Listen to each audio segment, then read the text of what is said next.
guys, this is KuKy. Welcome back to my channel. Today I'm going to come up with a new DIY idea and I've never tried it before. The initial problem I wanted to solve is that I wanted to do something decorative for my apartment, and I had a lot of these fish plastic things that you get when you eat Japanese. So I've got quite a few of those. Let me take them all out.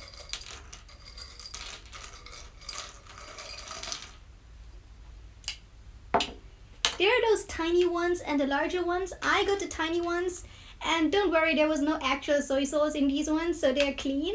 And I wanted to do something to have them as a decorative thing on the wall. I'm thinking about having them hang like that on a rope and hang them on the wall. I think that might look quite nice. Since they're transparent, I would love to put something into those fish. And I had two ideas. The first idea is what just arrived in the mail. Basically, these are some beads in different colors.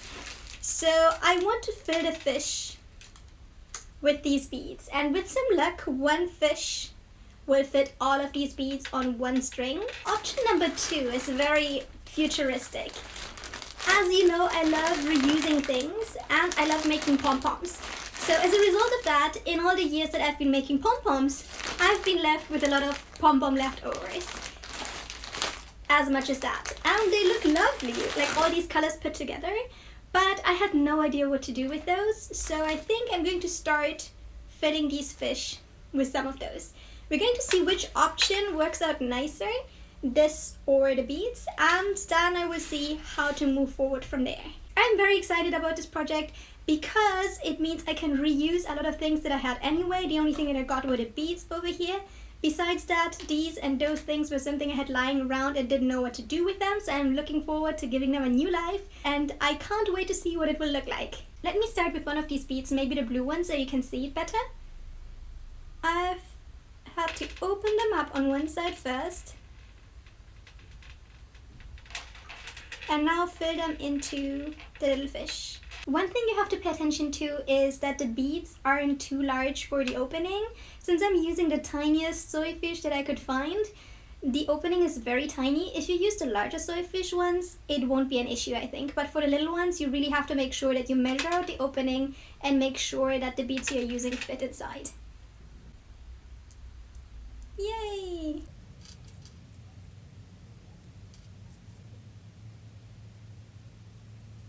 I think, unless I'm mistaken, it was about 100 beads on one string, just to give you an idea.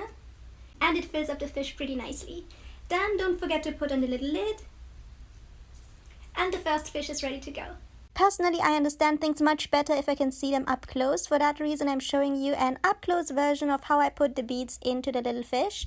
In this scenario, I'm using the yellow beads, and as you can see, although the color isn't that bright, it's quite obvious that there are beads inside the fish now. Because it's so transparent, it makes a real difference to put something inside.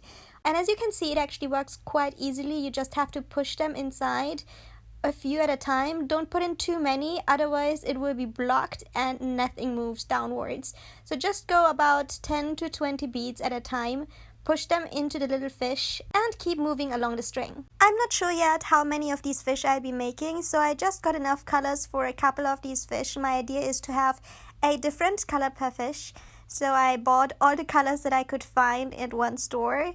And as you can see, it looks like I just have enough beads to fill one fish. As you know, I wanted to show you both options. So my idea is to do them 50-50 since I don't have that many soy fish either. I will make half of them using the beads and the other half using my pom-pom leftovers that I showed you earlier. Once you have filled up your little fish with all the tiny beads, it's now time to put on the lid. Make sure it sits tightly and your little fish is ready to go on its first trip. Now the second option I wanted to try is these leftover pom-pom bits that I put together. Let's see what it looks like. I think because the colors are quite nice and vivid, it would make a nice fish. But I think it might be tough to get this inside, just because the opening is so tiny, but let's try. It's not as bad actually. You just have to have something to put it in. And it makes sense to get these rather colorful bits as opposed to the brown ones.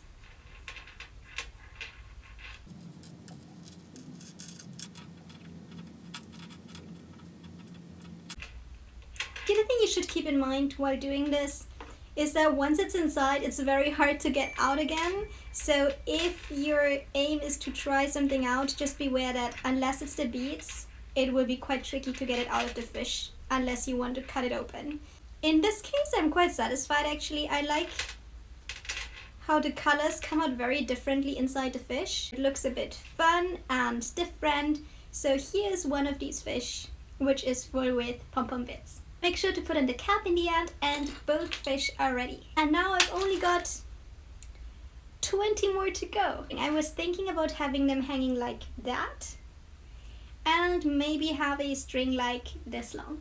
Let me fill up these fish first and you can have a more close-up look of how I'm doing it. As you can see on top, I've got this bag of leftovers. And as you know, I love making pom-poms, so I have a lot of leftovers. The reason why I thought it might look great is because there's so many different colors mixed together, and it might just be a nice change to have some fish that have very colorful interiors hanging alongside those beads that I did earlier. But as I said, this was just a random idea. When I was looking at the beads, I was looking at the fish and my leftover pom-pom bits. Because the fish are so transparent, it actually looks quite cute to have colorful ones as well, and I think they might become my favorites. When you try to make those fish, you have to use something like a needle just to get all the little bits inside. It can be a bit tedious because they're a bit difficult to get inside, much more difficult than the beads. But once you've got the hang of it, it's actually not that bad either. Just make sure to take a little bit of pom-pom left over at a time and put it into the fish, and make sure the fish has plenty of leftovers inside so it looks full and happy and colorful, of course. Here we go. Both options look awesome, I think. Once I had done all my 20-ish little fish, the next step was to find a solution to hang them on a string.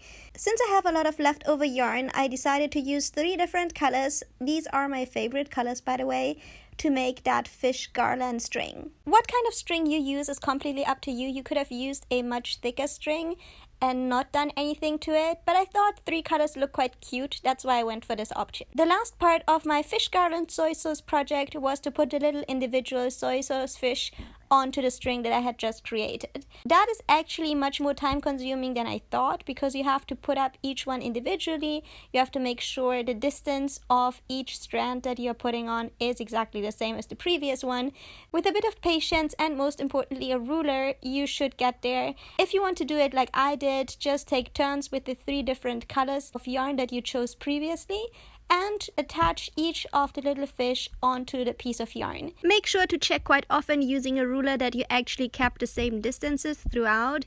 Otherwise, it might look a bit strange in the end. The other thing I would encourage you to do is to use a hot glue gun and put a bit of glue onto the ends so that they don't open up easily. You don't have to do it, especially if your knot is tightly made. However, I thought it's quite useful and I wanted to share this piece of advice with you. As you can see, I managed, and we have a long fish garland right in front of us. Isn't it cute? I think it looks absolutely adorable.